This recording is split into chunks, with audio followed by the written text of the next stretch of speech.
నమస్తే గురు. ఈరోజు మనం విజయవాడ నుంచి మహానందికి అయితే స్టార్ట్ అయిపోయాం.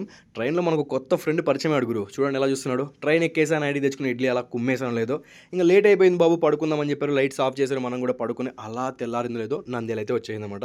ఇంక నంద్యాల స్టేషన్ నుంచి ఆటో తీసుకొని బస్ స్టాండ్‌కి వెళ్ళి, బస్ స్టాండ్ నుంచి బస్సు ఎక్కేసి మహానందికైతే వెళ్ళిపోయా.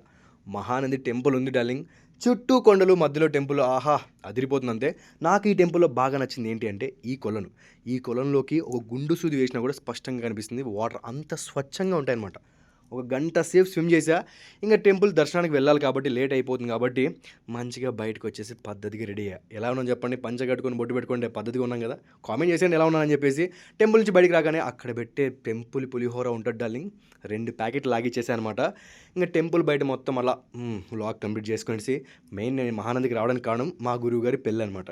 ఇంక పెళ్లి కంప్లీట్ చేసుకొని అక్కడొచ్చిన పిల్ల కోతులతో కొద్దిసేపు అలా ఆడుకొనేసి, వాళ్ళు పెట్టిన భోజనం తినేసి రిటర్న్ అయిపోయా.